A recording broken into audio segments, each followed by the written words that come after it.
నమస్కారం. ప్రత్యక్ష ప్రసారానికి స్వాగతం. సాహసానికి మరో పేరు చెప్పాలంటే ఇస్రో, ధైర్యానికి చిరునామా చెప్పాలి అంటే ఇస్రో, ఖచ్చితత్వానికి ప్రత్యక్ష నిదర్శనం ఏది అంటే ఇస్రో. ఈ ఉపమానాలు కేవలం అతిశయోక్తులు కాదు. భారత అంతరిక్ష పరిశోధనా సంస్థ ఈరోజు చేపట్టినటువంటి ఒక ప్రయోగాన్ని చూస్తే ఈ ఉపమానాలు చాలా తక్కువ అన్నటువంటి అభిప్రాయం ప్రతి ఒక్కరిలో కలుగుతుంది. అగ్రరాజ్యాలకు సైతం అందనటువంటి 103 ఉపగ్రహాలని ప్రయోగించాలని ఇస్రో ఈరోజు ప్రయత్నం చేస్తోంది. పిఎస్ఎల్వి C-37 ద్వారా మరికొద్ది సేపట్లో ప్రారంభం కాబోతున్నటువంటి ఈ ప్రయోగం భారత అంతరిక్ష పరిశోధనా చరిత్రలోనే కాక యావత్ ప్రపంచ అంతరిక్ష పరిశోధనా చరిత్రలోనే కొత్త అధ్యాయాన్ని లిఖించబోతుందన్నటువంటి అభిప్రాయాన్ని నిపుణులు వ్యక్తం చేస్తున్నారు. మరి పిఎస్ఎల్వి C-37 ప్రాధాన్యత ఏంటి? దీని ద్వారా ఇస్రో ఎలాంటి లక్ష్యాలను ఆశిస్తోంది? అన్నిటికంటే ముఖ్యంగా ప్రయోగ తీరుతెన్నులు ఎలా ఉండబోతున్నాయి? ఇది భారత అంతరిక్ష ప్రయోగాల్ని అలానే మన సమాజాన్ని ఎలాంటి మలుపు తిప్పబోతుంది అన్నటువంటి అంశాలపై ప్రత్యక్ష చర్చను చూద్దాం. చర్చలో పాల్గొంటున్నటువంటి నిపుణుల్ని పరిచయం చేసుకుందాం. డాక్టర్ ఎన్ శివప్రసాద్ గారు, అంతరిక్ష రంగ నిపుణులు, డైరెక్టర్, గీతం యూనివర్సిటీ. సి హరికృష్ణ గారు, నమస్కారం, అంతరిక్ష పరిశోధకులు, IAS study circle director. Shivaprasad గారు, పిఎస్ఎల్వి C-37 ఈరోజు ప్రపంచవ్యాప్తంగా మారుమోగుతున్నటువంటి పేరు. ఖచ్చితత్వానికి చిరునామా అంటే పిఎస్ఎల్వి అంటున్నారు. ఒక పిఎస్ఎల్వి సాధించినటువంటి అద్భుతాలని ఒక్క అంశంలో ఒక వాక్యంలో కుదించడం అత్యంతమైన కష్టమైనటువంటి పనిగా కూడా చెప్తూ ఉంటారు. C-37 ప్రయోగం నేపథ్యం ఏంటి? దీన్ని చూస్తే మీకేమనిపిస్తోంది? మనకి రెండు రకాలైనటువంటి శాటిలైట్ లాంచింగ్ వెహికల్స్ ఉన్నాయి. ఒకటి పిఎస్ఎల్వి అంటాము, ఇంకోటి జిఎస్ఎల్వి అంటాము. ఈ పిఎస్ఎల్వి ఏంటంటే పోలార్ శాటిలైట్ లాంచింగ్ వెహికల్. ఈ పోలార్ అంటే మనకి తెలుగులో చెప్పాలంటే కనుక ఉత్తర ధ్రువం, దక్షిణ ధ్రువం అనేది రెండు ఉన్నాయి గ్లోబ్కి. భూమి గుండ్రంగా ఉంది, పైదాన్ని ఉత్తర ధ్రువం అంటాం, కింద దాన్ని ఏమన్నా దక్షిణ ధ్రువం అంటాం. ఈ శాటిలైట్ ఈ ధ్రువాల చుట్టూ తిరుగుతుంది. ఈ ధ్రువాల చుట్టూ తిరిగేటప్పుడు భూమి గుండ్రంగా తిరుగుతూ ఉన్నది కాబట్టి ఈ శాటిలైట్ ఇట్లా తిరుగుతూ ధ్రువాల చుట్టూ తిరుగుతూ ఉండటం మూలంగా మన ఈ శాటిలైట్ కార్టోశాట్ అనేది సుమారుగా 94 నిమిషాలకు ఒక రౌండ్ వేసేటట్టుగా నిర్ధారించుకున్నారు. దాని మూలంగా ఏంటంటే మనకి ప్రతి సుమారుగా గంటన్నరకి కూడా ఒక లొకేషన్కి వచ్చి అక్కడ ఏం జరుగుతుంది అనేది ఫోటోగ్రాఫ్ తీయగలుగుతూ ఉంటుంది. భూమి ఇట్లా తిరుగుతూ ఉంటుంది, శాటిలైట్ ఏమన్నా ధ్రువాల చుట్టూ తిరుగుతూ ఉంటుంది, భూమి ఏమన్నా యాక్సిస్ చుట్టూ తిరుగుతూ ఉంటుంది. పోలార్ శాటిలైట్ అనేది ముఖ్యంగా మనకి ఈ కార్టోగ్రాఫిక్ స్టడీస్కు ఉపయోగిస్తాం. కార్టోగ్రఫీ అంటే ఏంటిది? భూమి ఉపరితలాన్ని గురించి చదివే శాస్త్రాన్ని కార్టోగ్రఫీ అంటాం. మనకి భూమి ఉపరితలం మీద ఉండేవి ఏమిటి? పట్టణాలు అభివృద్ధి చెందొచ్చు, లేకపోతే పంటలు ఉండొచ్చు, లేకపోతే సైక్లోన్స్ రావచ్చు, ఇండస్ట్రీస్ రావచ్చు, టౌన్షిప్లు డెవలప్ అవ్వచ్చు. ఈ భూమి ఉపరితలం మీద ఏ మార్పులు వచ్చినా సరే ఆ మార్పుల్ని స్టడీ చేస్తానని చెప్పేసి ఈ పోలార్ శాటిలైట్స్ని పెట్టుకున్నాం మనం.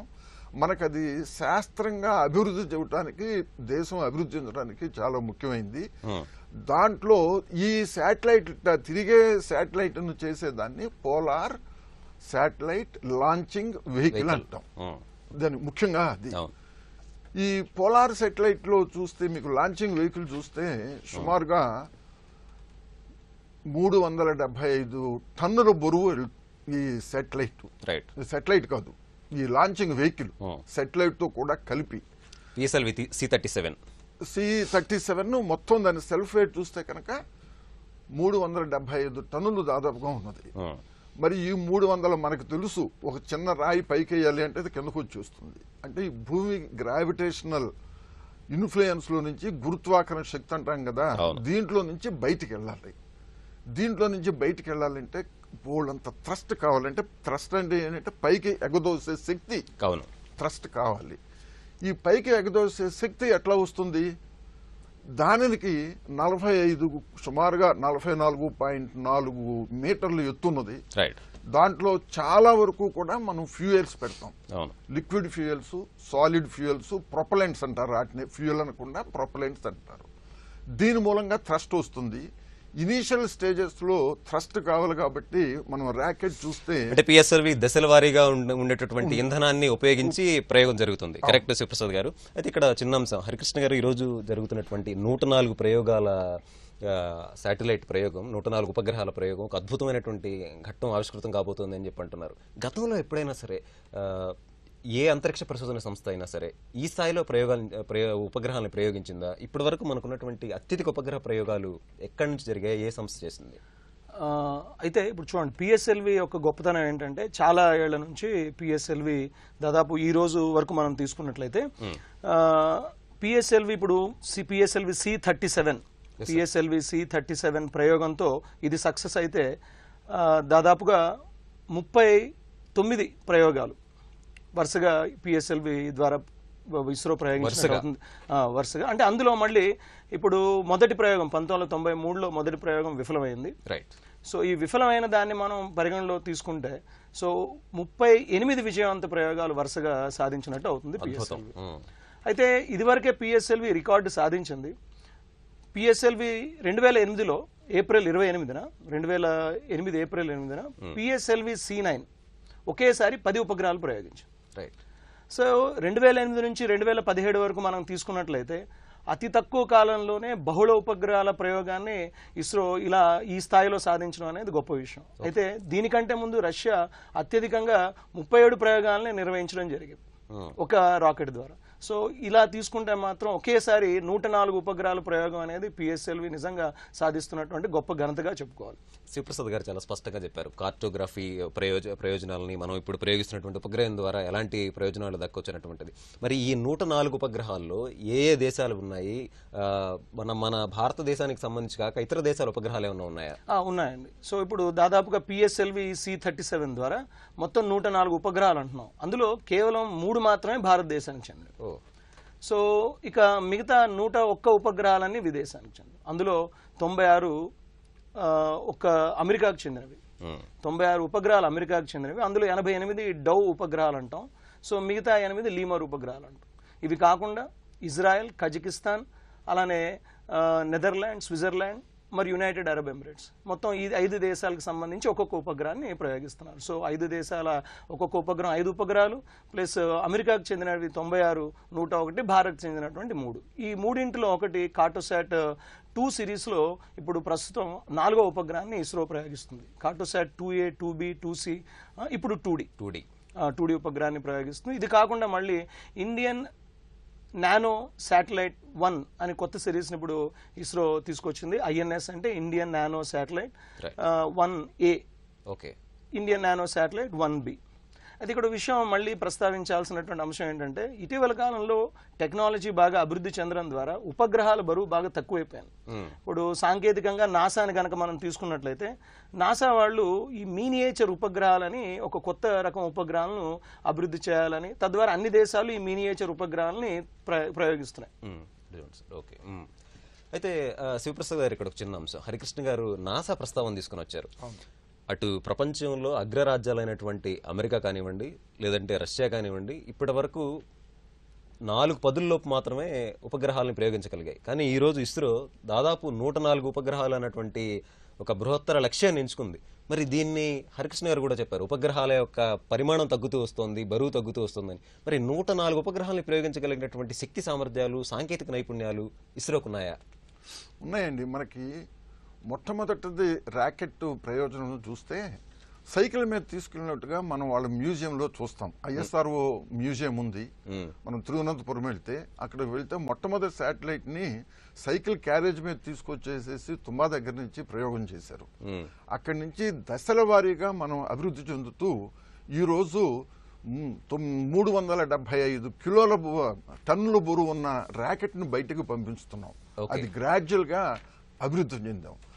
అది ఇంతకు ముందు మనకి ఈ పిఎస్ఎల్వి C37 ర్యాకెట్ అనేది మనకు కొత్తది కాదు.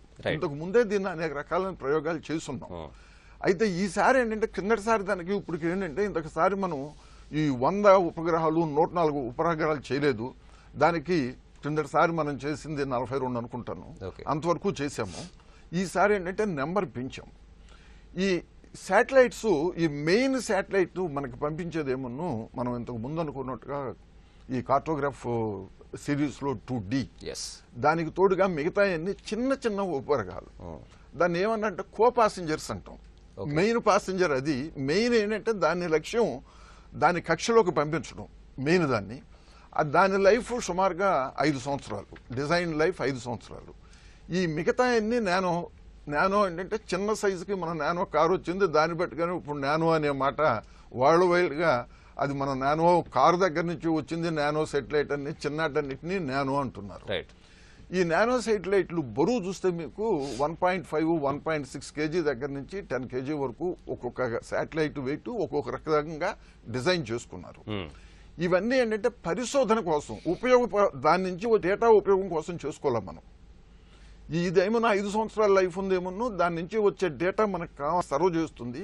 ఈ మిగతా అన్ని కూడా ఎక్స్పెరిమెంట్లు ఎక్కువగా ఉన్నాయి. ఈ ఎక్స్పెరిమెంట్లు ఏంటి, దీన్ని పంపిస్తాము, కింద ఈ రిఫ్లెక్షన్ మనకు కావాలి ఎట్లా వస్తుంది, చిన్న కెమెరా చేసాము, ఈ చిన్న కెమెరాలు ఎట్లా పనిచేస్తాయి, మెయిన్ లాంచింగ్ వెళ్లే ముందు మనం ఎక్స్పెరిమెంట్ చూసుకుని మనం ప్రూవ్ చేసుకున్నాక ఈ అభివృద్ధిని తర్వాత లాంచింగ్స్ లోనూ తర్వాత శాటిలైట్స్ లోనూ ఉపయోగించుకోవడానికి అని చెప్పి ఎక్కువగా ఇవి ఎక్స్పెరిమెంటల్ పాసెంజర్ సెటిలైట్స్. మొత్తం మీద ఇటు పరిశోధన కోసము అటు అవసరాల కోసం కూడా మన ఉపగ్రహాలని ప్రయోగిస్తున్నాము. వర్క్ హార్స్ పిఎస్ఎల్వి ద్వారా చేపట్టబోతున్నటువంటి ఈ ప్రయోగాలపై ప్రత్యక్ష ప్రసారాన్ని చర్చను చూస్తున్నాం.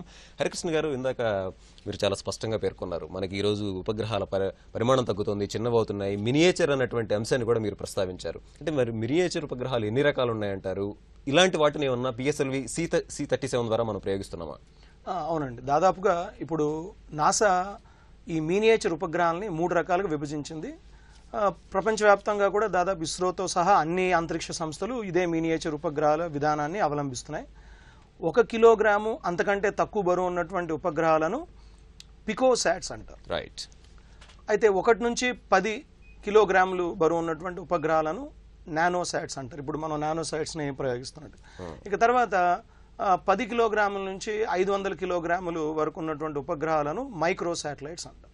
సో టెక్నాలజీ పెరుగుతున్న కొద్దీ ఈ ఉపగ్రహాల పరిమాణం కూడా బాగా తగ్గుతూ ఉంటుంది. అందుకని ఇప్పుడు మనం ప్రయోగిస్తున్నటువంటి దానిలో కార్టోసాట్ 2D అంటే 104 ఉపగ్రహాల్లో కార్టోసాట్ 2D తప్పిస్తే మిగతా 103 ఉపగ్రహాలన్నీ కూడా నానో ఉపగ్రహాలు.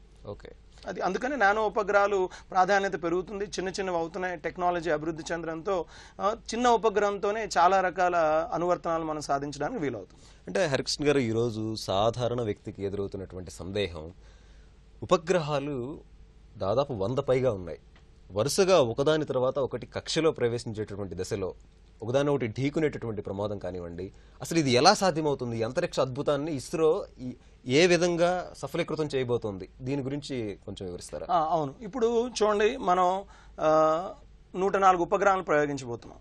అయితే ఇది ధ్రువ సూర్యానువర్తిత కక్ష, పోలార్ సన్ సింక్రనస్ ఆర్బిట్ అని అంటారు. ఈ కక్షలోకి ఉపగ్రహాన్ని ప్రవేశపెట్టేటప్పుడు కక్ష మార్పిడి అంటే కక్షలోకి ఉపగ్రహాన్ని ప్రవేశపెట్టేటప్పుడు ఉపగ్రహాలన్నీ ఒకదాని తర్వాత ఒకటి ఏమాత్రం ఇబ్బంది లేకుండా రిలీజ్ చేస్తూ వెళ్తారు. ఉదాహరణకు తొలుత కార్టోసాట్ 2D ప్రయోగిస్తారు. సో మరి 10 సెకండ్లకు INS-1A, ఇంకో సెకండ్కి INS-1B, ఆ తర్వాత దాదాపుగా ఇంకొక 10-15 నిమిషాల్లో మిగతా అన్ని ఉపగ్రహాలను ప్రయోగిస్తారు. సో కనుక ఈ ఉపగ్రహ ప్రయోగ సమయంలో చివరి దశ పిఎస్ఎల్లోని 4వ దశ ఈ ఉపగ్రహాన్ని ప్రయోగిస్తుంది. సో ఈ ఉపగ్రహాల ప్రయోగంలో ఒక్కొక్క సమయానికి ఆ కక్ష ఒక్కొక్క స్థాయిలో ప్రయోగించడం ద్వారా అవి కొలిషన్ అంటే ఒకదానికొకటి ఢీకొట్టే ప్రమాదం చాలా తక్కువగా ఉంటుంది. రైట్. శివప్రసాద్ గారు, ఇందాక మీరు చాలా స్పష్టంగా చెప్పారు, పిఎస్ఎల్విలో అనేక దశలు ఉన్నాయి, ఒక్కొక్క దశలో ఒక్కొక్క రకమైనటువంటి ఇంధనాన్ని వాడుతూ ఉంటాం, ఒక రకమైనటువంటి లిక్విడ్స్ ని ప్రొపలెంట్స్ ని వాడుతుంటామని చెప్పారు. మరి ఏమేమి దశలు ఉన్నాయి పిఎస్ఎల్విలో? అట్లానే ఈ రోజు అనేక కక్షల్లో ప్రవేశపెట్టబోయేటప్పుడు ఇస్రో ఎట్లాంటి జాగ్రత్తలు తీసుకుంది? ఇప్పుడు మనకి పిఎస్ఎల్వి C37 చూస్తే కనుక దాంట్లో 4 దశలు ఉన్నాయి. దాన్ని స్టేజ్ 1, స్టేజ్ 2, స్టేజ్ 3, స్టేజ్ 4 అంటాం. ఈ మొట్టమొదటి స్టేజ్లో చూస్తే కనుక ఈ హెవీ వెయిట్ పైకి వెళ్ళటానికి చాలా థ్రస్ట్ కావాలి. అందుకనే మనకు పక్కముడిగా చిన్న ఒకటి ర్యాకెట్ లాగా పెద్దదిగా ఉండి పక్కముడి చిన్న ర్యాకెట్ లాగా ఉంటాయి. ఆ థ్రస్ట్ ఎక్కువ రావడానికి అని చెప్పేసి ఫస్ట్ లో అన్ని ఇగ్నైట్ చేస్తారు. దానికి కారణం అది. ఇందులో ఫస్ట్ లో ఉపయోగించే దానికి ఈ solid propellants HTPB based propellant, chemical names మనకి పట్టించుకోక్కర్లేదు, దాన్ని ఉపయోగిస్తారు.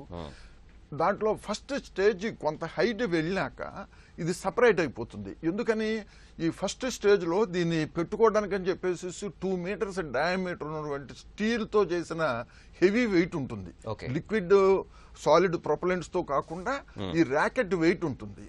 అది ఖాళీ అయిపోయినాక నిమిషానికో 2 నిమిషాలకో ఖాళీ అయిపోతుంది కదా. ఈ ఖాళీ అయిపోయినాక ఈ ఫస్ట్ స్టేజ్ ని సపరేట్ చేసేసి జస్టిషన్ చేసేస్తారు, బయటకు వదిలేస్తారు. అది గాలిలో కాలిపోతుంది, మిగతాది వెళ్తుంది.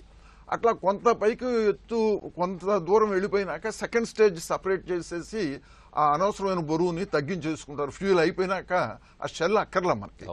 అందుకని చెప్పేసి 4 స్టేజెస్ అనేది మధ్య మధ్యలో అనవసరమైన బరువుని పైకి తీసుకెళ్లకుండా మనం సపరేట్ చేసేసి వదిలేసేస్తాం. చివరి స్టేజ్ లో 4th స్టేజ్ లోకి వచ్చినాక మళ్ళీ లిక్విడ్ ప్రొపలెంట్ వాడతారు.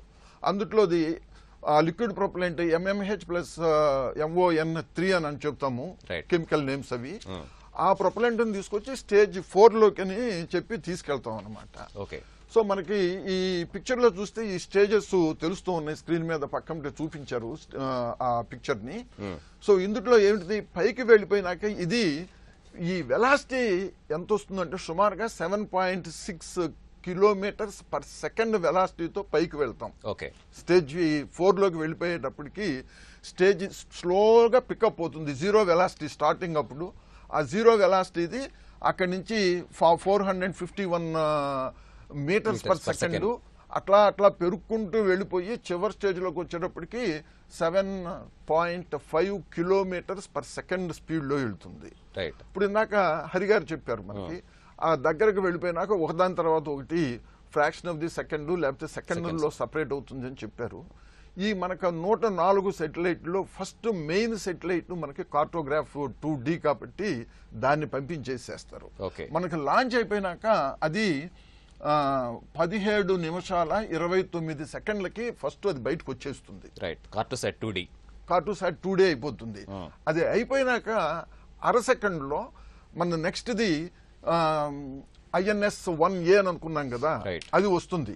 మనకు అర సెకండ్ గానే ఉంటుంది. కానీ ఇంతకు ముందే మనం చెప్పుకున్నాం వెలాసిటీ 7.6 కిలోమీటర్స్ పర్ సెకండ్ అనుకున్నాం కదా. దీనికి దానికి స్పేస్ లో దూరం 3 కిలోమీటర్ల పైన ఉంటుంది.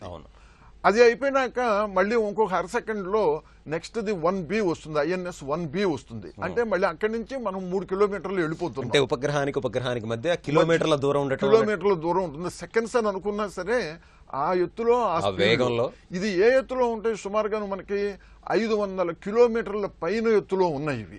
ఈ భూమికి ఈ 17 నిమిషాల్లోనే శాటిలైట్ ఈ రాకెట్స్ ద్వారా ఈ శాటిలైట్స్ అన్ని కలిపిన వెయిట్ 1.3 టన్స్ 1373 కేజీలు. అందులో సుమారుగా 730 కేజీలు కార్టోసాట్. అంటే మిగతా అన్ని కలిపితే కూడా 600, 103 మిగతా 103 కలిపితే కూడా 600 కేజీలు ఒక్కొక్కటే ఖాళీ అవుతాయి. ఈ మన ముందుగా చేస్తున్నారు. కార్టోసాట్ అయిపోయినాక next the INS-1A and INS-1B వెళ్తాయి. ఈ 2 వెళ్ళిపోయినాక మిగతాది అమెరికన్ సాటిలైట్స్ ఉన్నాయి కదా, వాటిని పెయిర్స్ గా పంపిస్తున్నారు ఒకసారి కాకుండా. ఆ పెయిర్ లో ఏంటంటే డైరెక్షనల్ చేంజ్ ఉంటుంది, ఒక్కొక్కటే కాకుండా. లేకపోతే అంతటికి చాలా పడుతుంది టైము. మొత్తం అవన్నీ కూడా మిగతా 101 శాటిలైట్స్ కూడా సుమారు 10 నిమిషాల టైంలో అన్ని కక్షలోకి వెళ్ళిపోతున్నాయి. ఈ కక్ష హైట్ 500 కిలోమీటర్ల పైన. ది లాస్ట్ అనేది 524 కిలోమీటర్ల దూరంలో లాస్ట్ సెటిలైట్ వెళ్తుంది. మనం ఫస్ట్ దేమో 503 కిలోమీటర్లు అని అనుకున్నాము. 10 కిలోమీటర్ల దగ్గర నుంచి 524 కిలోమీటర్లు అంటే సుమారుగా ఈ మధ్య కిలోమీటర్స్ లో అన్నిటినీ బయటకు వచ్చేస్తున్నాయి. కాబట్టి ఒకదానికి ఒకటి ఢీకొనే పరిస్థితి లేదన్నమాట, దూరం ఉంటుంది. చాలా చక్కగా వివరించారు శివప్రసాద్ గారు. ప్రత్యక్ష ప్రసారానికి తిరిగి స్వాగతం. ఇస్రో చేపట్టబోతున్నటువంటి PSLV C-37 ప్రయోగంపై చర్చను చూస్తున్నాం. హరికృష్ణ గారు, ఇస్రోని గమనిస్తే గడచినటువంటి 2-3 సంవత్సరాల్లో అనేక అద్భుతాలు చేసింది అన్నటువంటి అభిప్రాయాన్ని నిపుణులు వ్యక్తం చేస్తున్నారు.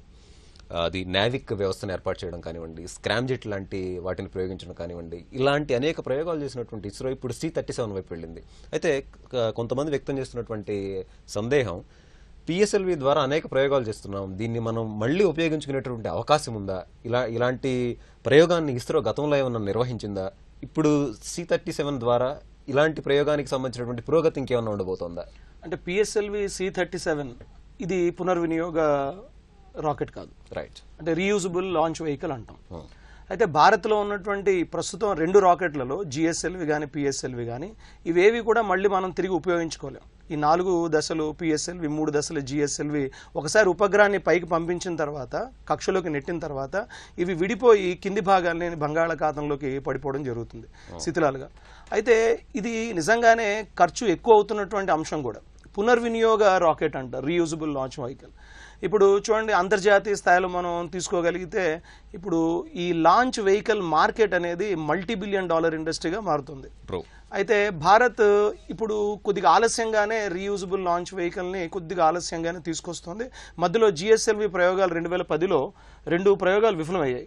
సో దాంతో ఆర్ఎల్వి అంటే రీయూజబుల్ లాంచ్ వెహికల్ ప్రయోగం కొద్దిగా వెనకబడింది. సో అయితే ప్రస్తుతం 2016లో మేలో 23వ తారీఖున ఈ RLV TD reusable launch vehicle, మళ్ళీ పునర్వినియోగించగలిగేటువంటి రీయూజబుల్ లాంచ్ వెహికల్ ప్రయోగం మొదటి అంశాన్ని సక్సెస్ఫుల్గా సాధించారు. అంటే ఒక బూస్టర్ రాకెట్ తీసుకున్నారు, దానిలో రీయూజబుల్ లాంచ్ వెహికల్ మొదటి దశను ప్రవేశపెట్టారు. ఒక 57 కిలోమీటర్లు వెళ్ళిన తర్వాత మళ్ళీ దాన్ని అక్కడ వదిలేస్తే తిరిగి హైపర్సోనిక్ వేగంతో బంగాళాఖాతంలోకి వచ్చి చేరు. ఇలాగే దీనికి సంబంధించిన ఇంకా 2-3 ప్రయోగాలు చేయగలిగితే ప్రస్తుతం ఉన్న సమాచారం ప్రకారం 10-15 ఏళ్లలో మనం పూర్తి స్థాయిలో రీయూజబుల్ లాంచ్ వెహికల్ సాధించడానికి వీలవుతుంది. అప్పుడు ఉపగ్రహ ప్రయోగ ఖర్చు చాలా తగ్గిపోతుంది. ఉపగ్రహ ప్రయోగ ఖర్చు చాలా తగ్గిపోతుంది, మరిన్ని ఉపగ్రహాలను మనం ప్రయోగించడానికి వీలవుతుంది. రైట్. శివప్రసాద్ గారు, ఈరోజు C-37 ప్రయోగాన్ని చూస్తే సాంకేతికంగా మనకన్నా ముందే పురోగతి సాధించినటువంటి అటు నాసా కానివ్వండి, యూరోపియన్ స్పేస్ ఏజెన్సీ కానివ్వండి, లేదా ఇతర రష్యాకి సంబంధించినటువంటి ఏజెన్సీలు కానివ్వండి, ఏవి చేయనటువంటి సాహసాన్ని ఇస్రో ఎలా చేయగలుగుతోంది? ఇంతటి ధైర్యం ఇస్రోకి రావడం వెనుక ఉన్నటువంటి నేపథ్యం ఏంటి? మన శాస్త్రవేత్తల మొదటి నుంచి స్వానుభవం గడించి ఇతర దేశాల దగ్గర నుంచి నేర్చుకున్నవి ఉన్నాయి, కానీ స్వానుభవం కూడా మనం గడించాం. గత ఇస్రో మొదలుపెట్టిన దగ్గర నుంచి కూడా ఈ శాటిలైట్స్ ని పంపించడంలో మనం సొంతంగా డెవలప్ చేసుకున్నాము, అన్నీ మనకు తెలుసు. కాబట్టి ఈ కిందటిసారి పంపించినట్టుకంటే ఇప్పుడు ఎక్కువగా పంపించడంలో మనం 45-44 పంపించగలిగితే ఇప్పుడు అదే ప్రొసీజర్తో దీన్ని కూడా మనం ఎక్స్పాండ్ చేయగలదనే కాన్ఫిడెన్స్ గెయిన్ చేయగలిగాం మన శాస్త్రజ్ఞులకి. ఆ కాన్ఫిడెన్స్ ఎట్లా వచ్చింది అంటే మనకి మ్యాథమెటిక్స్లోను, తర్వాత విషయ అవగాహనలోను మనం ఖచ్చితంగా నిష్టలు అనే ఉద్దేశంతో మనకు ఆర్యభట్ట, వీళ్ళందరూ ఎవరూ లేనప్పుడు మనకు ఆర్యభట్ట ఉంది, మనకి శాస్త్రం ఉన్నది. ఆ రకమైన కాన్ఫిడెన్స్ మన పీపుల్లో ఉండి మనకి ఇచ్చే సహకారం కూడా చాలా ఉంది. ప్రభుత్వం ఇచ్చే సహకారం సపోర్ట్ కూడా చాలా ఉంది. మనం ముందుకు వెళ్ళగలము. ప్రతి శాస్త్రవేత్త ISROలో కూడాను డెడికేటెడ్ పీపుల్ దాని మీదట.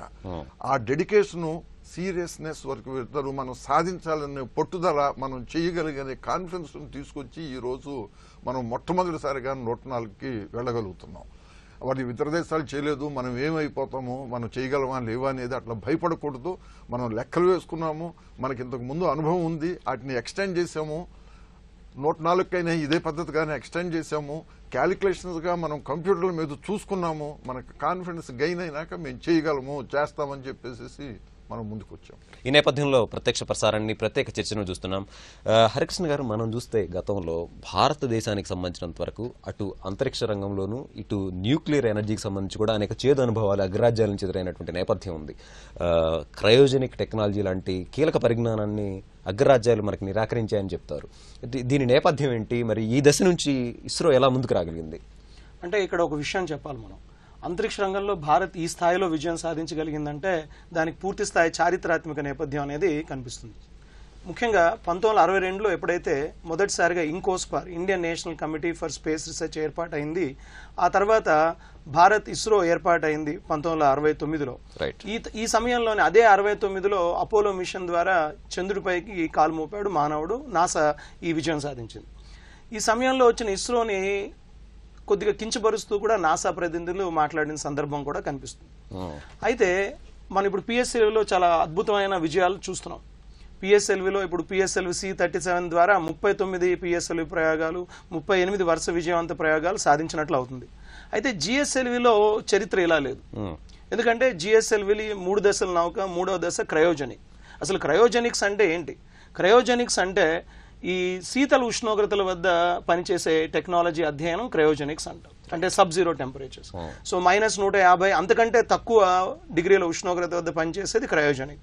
అయితే జిఎస్ఎల్వి మూడవ దశలో ఈ క్రయోజెనిక్ ఇంజిన్ పెట్టడం ద్వారా ఉపగ్రహాలను చాలా సమర్థవంతంగా భారీ ఉపగ్రహాలను సైతం కమ్యూనికేషన్ ఉపగ్రహాలను కక్షలోకి ప్రవేశపెట్టడానికి వీలవుతుంది. అయితే 20వ శతాబ్దంలో దాదాపుగా మీరు 1990 తీసుకున్నట్టయితే రష్యా మనకు క్రయోజెనిక్ ఇంజిన్ ఇవ్వడానికి ముందుకు వచ్చింది. అయితే ఈ తరుణంలో అమెరికా అడ్డుపడ్డది. ఎందుకంటే భారత్ ఈ క్రయోజెనిక్ టెక్నాలజీని క్షిపణిలో వాడే అవకాశం ఉంటుందనే ఉద్దేశంతో. అయితే అందుకని అప్పుడు రష్యా మీద భారత్ మీద ఒత్తిడి తీసుకురావడం జరిగింది. కనుక ఆ రష్యా భారత్ మీద ఒత్తిడి తీసుకురావడంతో మనకు రష్యా క్రయోజెనిక్ ఇంజిన్ ఇవ్వలేకపోయింది. అయితే భారత్ ఏమాత్రం వెనుకంజ వేయకుండా 1996లో క్రయోజెనిక్ అప్పర్ స్టేజ్ ప్రాజెక్ట్ అని ఒక ప్రాజెక్ట్ ని ప్రారంభించి సో విజయవంతంగా క్రయోజెనిక్ ఇంజిన్ ని అభివృద్ధి చేసింది. అయితే మళ్ళీ సమస్య ఏమొచ్చిందంటే 2010లో ఏప్రిల్ 15న క్రయోజెనిక్ ఇంజిన్ ని స్వదేశీ పరిజ్ఞానంతో అభివృద్ధి చేసిన క్రయోజెనిక్ ఇంజిన్ ని ప్రయోగించారు GSLV D3లో. అది విఫలమైంది. సో దాంతో ఒకసారిగా భారత్ పై తీవ్ర విమర్శలు వచ్చాయి. అయినా ఇస్రో కొద్దిగా నెమ్మదిగా చిన్న చిన్న తప్పిదాల కారణాల ద్వారా అది జరిగింది. అయినా ఏమాత్రం ఇబ్బంది పడకుండా మళ్ళీ 2014 జనవరిలో GSLV D5 ద్వారా పూర్తి స్థాయిలో క్రయోజెనిక్ ఇంజిన్ ని మనం అభివృద్ధి చేయడంతో పాటు విజయవంతంగా పరీక్షించాం. వండర్ఫుల్. సో కనుక భవిష్యత్తులో GSLV ప్రయోగాలు మరింత దూసుకెళ్తూ ఇలా మనం కమ్యూనికేషన్ ప్రయోగాల కోసం ఈ ఏరియన్ స్పేస్ లాంటి విదేశీ సంస్థల మీద ఆధారపడకుండా భవిష్యత్తులో రాబోయే GSLV Mark 3 అని మరొక పెద్ద నౌక ఉంది. అది 4 టన్నుల నుంచి 5 టన్నుల బరువు ఉన్నటువంటి ఉపగ్రహాలను మోసుకెళ్లే అవకాశం ఉంది. సో ఇలాంటి GSLV Mark 3ని మనం అభివృద్ధి చేసుకోగలిగితే దాదాపుగా ఇస్రో కమ్యూనికేషన్ ఉపగ్రహాలను ప్రయోగించడానికి ఇతర దేశాల మీద ఆధారపడాల్సిన అవసరం లేదు, పూర్తి స్వయం సమృద్ధి సాధించినట్టు అవుతుంది. రైట్. శివప్రసాద్ గారు ఇందాక హరికృష్ణ గారు మాట్లాడుతూ గతంలో GSLV విషయంలో భారత్ ఎదురు దెబ్బలు తింది, అయినప్పటికీ కూడా తర్వాత విజయం సాధించినటువంటి అంశాన్ని ప్రస్తావించారు. ఇప్పుడు చేయబోతున్నటువంటి 104 ఉపగ్రహాల ప్రయోగం PSLVతో చేయబోతున్నాం. మరి ఆ GSLVకి ఈ PSLVకి ఉన్నటువంటి తేడా ఏంటి? దశల విషయంలో కానివ్వండి, కక్షల విషయంలో కానివ్వండి, రెండింటికి భేదాలు ఉన్నాయా? ఉన్నాయండి. మనకి PSLV polar satellite launching vehicle అనుకున్నాం. పోలార్ అంటే ధ్రువాల చుట్టూ తిరుగుతూ ఉంటాయి. రైట్. GSLV ఏంటంటే భూమికి మధ్య ఈ రేఖ ఉందని చెప్తాం కదా, ఇది ప్యారలల్ గా తిరుగుతూ ఉంటాయి రేఖలకి. ఒకటి పోల్ చుట్టూతో తిరుగుతూ ఉంటే దానికి యాక్సిస్ చుట్టూతో ఇంకొకటి తిరుగుతూ ఉంటాయి. ఈ యాక్సిస్ చుట్టూ తిరుగుతూ ఉండే వాటిని జియో సింక్రనస్ అనేది. మనం ఈ శాటిలైట్లను ప్రవేశపెట్టినప్పుడు ముఖ్యంగా కమ్యూనికేషన్ కి జియో స్టేషనరీగా ఉండాలి. అంటే రిలేటివ్ పొజిషన్ చేంజ్ కాకూడదు భూమి నుంచి. దాని నుంచేనే మనం కమ్యూనికేషన్ సెటిలైట్కి వెళ్తుంది. ఆ సెటిలైట్ దగ్గర నుంచి ఇంకొక దగ్గరికి రిసీవర్ తీసుకోగలుగుతుంది. దీనికేమో తిరుగుతూ భూమిని ఎప్పుడూ పరిభ్రమించి చూస్తూ ఉండాలి ఏమేమి జరుగుతూ ఉందనేది. రెండోదేమో స్టేషనరీగా ఉండి ఒకదాని మీద కాన్సన్ట్రేట్ చేసి అందుబాటులో ఉండాలి. రెండింటికి తేడా అది. ఈ PSLV జనరల్ గా ఏంటంటే ఈ శాటిలైట్ అన్ని కార్టో శాటిలైట్స్ ఇవన్నీ కూడా వెయిట్ తక్కువగా ఉంటాయి. మనం దీని ఉదాహరణకి 700+ kg 744 అని చెప్తున్నారు. అదే మనకి ఇంతకు ముందు సుమారుగా ఐ థింక్ నవంబర్లోనే అనుకుంటాను మనం రీసెంట్ గా చేసింది ఆ జియోసాట్. దాని బరువు చూస్తే 3.5 టన్స్ అప్రాక్సిమేట్ గా. సో దానికి కావాల్సిన వెహికల్ 3.5 టన్స్ పంపించడానికి వెహికల్ వేరు, దీనికి కావాల్సిన వెహికల్ వేరు. ఆ ఎక్కువ వెహికల్ వెయిట్ అది ఉంటుంది కాబట్టి క్రియో ఇంజిన్ కావాల్సి వచ్చేసింది. ఇదంతా క్రియోజెనిక్ టెంపరేచర్స్ దానికి కావాల్సినవి అవి. దీనికేమో అంత అక్కర్లేదు అనమాట. ఈ రెండింటికి తేడా అది. అది మొత్తం గ్లోబ్ లో 3 సెటిలైట్ ఉంటే 120 degrees తో కమ్యూనికేషన్ ఎక్కడికైనా వెళ్ళొచ్చు అనేది ఉంది. మనం కూడా ముందుకు పోతున్నాము. ఇప్పుడు మనకి సిటీలో ఒక దగ్గర నుంచి ఒక దగ్గరకు వెళ్ళాలంటే mostly geographical information system GIS అని చెప్తాం కదా, దాని మీద చూస్తూ ఉంటాము. ఇప్పుడు భారతదేశం మన జియోగ్రాఫికల్ సిస్టమే మనం ఎందుకని కనిపించుకోకూడదు, ఇంకొకళ్ళ మీద ఎందుకు ఆధారపడాలి? దానికి కావాల్సిందంట ఆ డైరెక్షన్ లో ముందుకు వెళ్ళాలి. మనకు తుఫానులు రావటము లేకపోతే ఎర్త్ మీద ఏమేం చేంజెస్ వస్తాయి అనుకున్నప్పుడు PSLVతోనూ కార్టో సెటిలైట్స్ అన్ని దీనికి వస్తాయి. దానికేమో రెండోది జియోసాట్. అంటే శివప్రసాద్ గారు PSLVని కనుక గమనించినట్లయితే మీరు చాలా స్పష్టంగా చెప్పారు 4 దశల వాహక నౌక అని చెప్పి అన్నారు. దశకి ఒక్కొక్క రకమైనటువంటి ఇంధనాన్ని వాడుతూ ఉంటారు అని. మరి ప్రతి దశ ప్రారంభంలోనూ ముగింపు నిర్విఘ్నంగా సాగాలి, ఎలాంటి ఇబ్బంది తలెత్తకుండా ఉండాలి అంటే శాస్త్రవేత్తలు ఎలాంటి జాగ్రత్తలు చేపడుతూ ఉంటారు? ఈ ప్రక్రియ అంతా అసలు ఎలా సాగుతుంది? C-37 ఎట్లా ఉండబోతోంది? ఇప్పుడు యాక్చువల్గా మనకి సుమారుగా 26 గంటల ముందు ఈ శాటిలైట్ ని ఈ టెస్ట్ అంటారు అనమాట. ఇది స్టేజ్ టెస్టింగ్ కౌంట్ డౌన్ అని చెప్తామే. ఆ కౌంట్ డౌన్ అనేది ఏదంటే అంతకు ముందు కూడా అసెంబుల్ చేసుకోవటము 44 మీటర్లో ఉన్న శాటిలైట్ ని ఒకే స్టేజ్ లో తీసుకురాలేము. పార్ట్లుగా వస్తానికి వాటిని అసెంబ్లీ చేస్తానికే టైం పడుతుంది. 6 వీక్స్ 8 వీక్స్ టైం పడుతుంది. మనం ఎట్లా దీన్ని యాక్సలరేషన్ చేసి తగ్గించాలనేది ప్రయత్నాలు జరుగుతున్నాయి. దీంట్లో అసెంబ్లీ చేసేటప్పుడే ప్రతి టెస్ట్ లోనూ చూసుకుంటారు. ఇది అయిపోయినాక ఈ కౌంట్ అనేటప్పుడు ఈ కౌంట్ డౌన్ టైంలో ఫ్యూయల్స్ పెట్టడము, దాంట్లోకి ఇంజెక్ట్ చేయటము, ఈ స్టేజెస్ ను బట్టేసేసి ఏ స్టేజ్ లో ఏ ఫ్యూయల్ కావాలి, ఇందులో ఉండే టెస్టులు ప్రోటోకాల్స్ ఉన్నాయి. దానిని బట్టి ప్రతి స్టేజ్ అసెంబ్లీ దగ్గర చూస్తారు.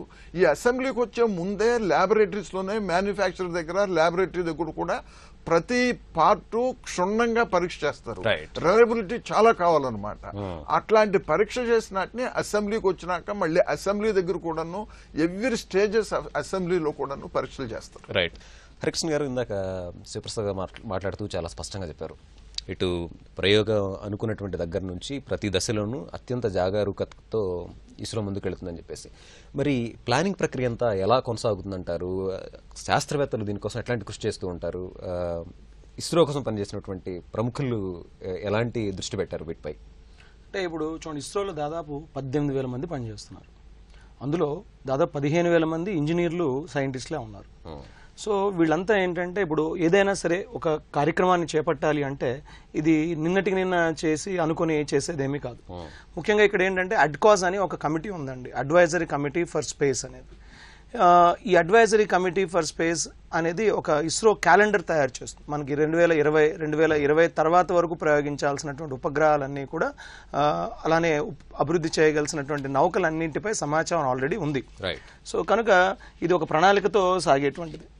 సో శాస్త్రవేత్తలకు అంటే విభాగాలుగా విభజించబడి ప్రతి ఒక్క ప్రాజెక్ట్ కి డైరెక్టర్ ని ఏర్పరిచి సో అన్ని కూడా ఏంటంటే క్రమబద్ధంగా శ్రమ విభజన తరహాలో జరుగుతుంది. సో ఫలితంగా ఏమవుతుందంటే ఫలితాన్ని మనం అంటే రిజల్ట్ ని ఆశించడం చాలా ఈజీ అయిపోతుంది. ఇది ఇప్పుడు మొదలైందని కాదు. ఇప్పుడు ఫర్ ఎగ్జాంపుల్ మనం చారిత్రాత్మకంగా తీసుకున్నట్టయితే ఇప్పుడు విక్రమ్ సారాభాయ్ లాంటి గొప్ప శాస్త్రవేత్తలు వీళ్ళంతా విజనరీస్ అండి. ఇప్పుడు ప్రస్తుతం పనిచేస్తున్నటువంటి శాస్త్రవేత్తలతో పోలిస్తే రైట్